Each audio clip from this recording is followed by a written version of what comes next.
Bonjour, la leçon d'aujourd'hui a vraiment trois parties importantes.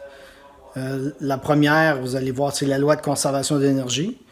La deuxième, on va finir avec ça, ça va être le rendement énergétique. Puis la troisième, qu'on commence avec, c'est les deux formes d'énergie supplémentaires qu'on va voir. On a déjà vu la forme énergie mécanique, énergie électrique.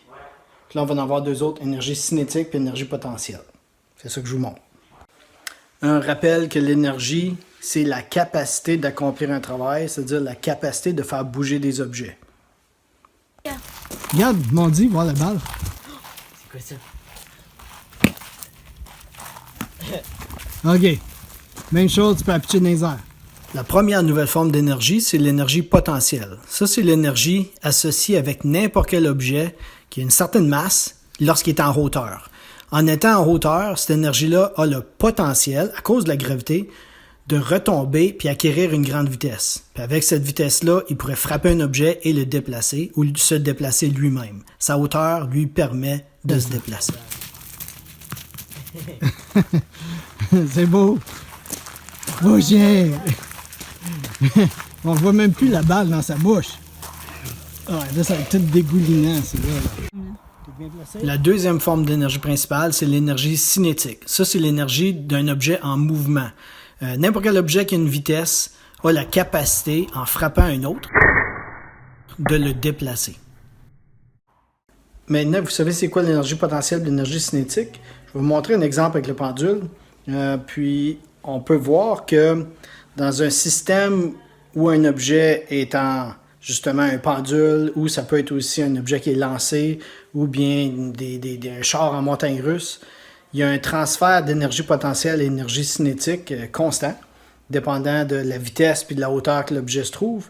Puis, il n'y a pratiquement pas de perte d'énergie dans tout ça. C'est ça qu'on appelle justement la loi de conservation d'énergie. À tout instant du mouvement, on peut voir qu'à la hauteur maximale, à ce moment-là, la vitesse est zéro. Ça veut dire que l'objet ne possède pas d'énergie cinétique, puis uniquement de l'énergie potentielle. Puis c'est le contraire, quand il est rendu à sa hauteur minimale, au point le plus bas, il n'y a plus d'énergie potentielle, puisqu'il ne peut pas aller plus bas, mais il y a un maximum de vitesse, donc un maximum d'énergie cinétique. On peut dire que l'énergie potentielle devient de l'énergie cinétique en descendant, puis l'énergie cinétique redevient de l'énergie potentielle en remontant.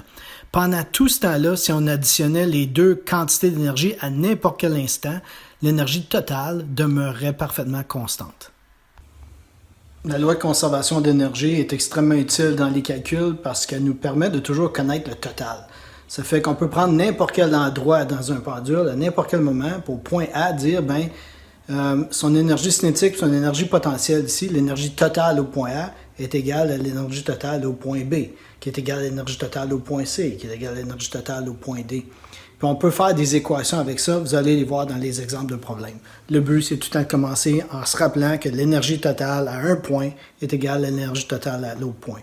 C'est important de noter, par exemple, que ça fonctionne uniquement pour les situations où il n'y a pas de perte d'énergie. Puis ça fonctionne bien pour les lancers.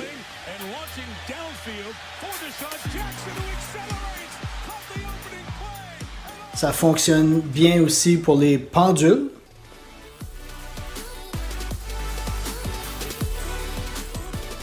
Puis ça fonctionne quand même assez bien pour les montagnes russes, même si en réalité, il y a une perte d'énergie dans ce cas-là. Mais qu'est-ce qu'on fait quand il y a des grosses pertes d'énergie? Mais ça, c'est justement la dernière portion de la leçon, le rendement énergétique.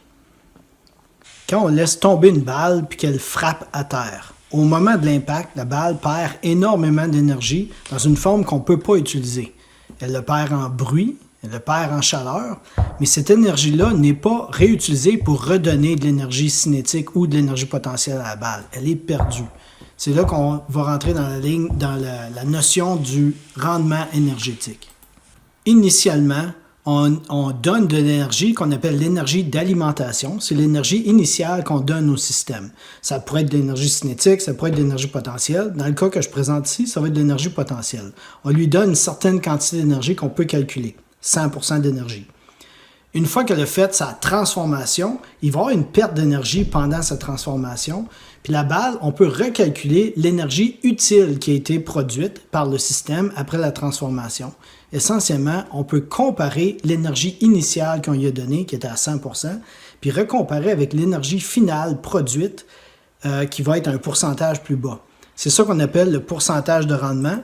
C'est quand on divise le pourcentage, l'énergie finale produite par l'énergie initiale qu'il y avait en alimentation, puis qu'on convertit ça en pourcentage en faisant x100, ça nous donne le pourcentage de rendement du système.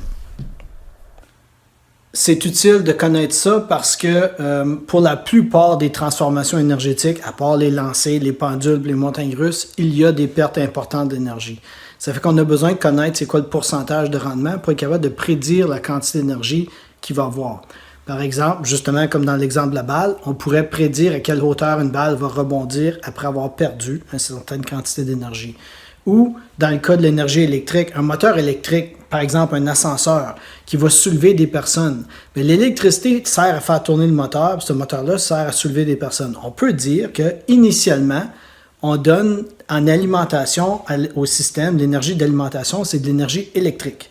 À mesure que l'ascenseur monte, cette énergie électrique-là est convertie en énergie potentielle. Mais il y a une partie qui est perdue, puisque le moteur fait du bruit, il génère de la chaleur, il y a beaucoup de frottement. Fait qu'on peut trouver c'est quoi le pourcentage de rendement du système en calculant l'énergie qu'on lui a donnée et l'énergie qu'on a reçue en retour. Énergie électrique, énergie potentielle. Puis on peut aussi, si on connaît ce pourcentage de rendement-là, on peut ensuite calculer la quantité d'énergie finale qu'on va réussir à récolter. C'est à peu près tout. Je vais vous laisser avec une petite chanson par rapport au petit bonhomme que j'avais accroché au pendule tout à l'heure. Salut! Voici mon ami Caillou. Puis Caillou va servir de cobaye. On va accrocher Caillou au plafond. Puis, j'ai décidé que... Vous savez, Caillou, c'était pas un personnage que j'aimais vraiment beaucoup dans le temps. Ça fait qu'on va l'accrocher en format wedgie. OK. Des amis partout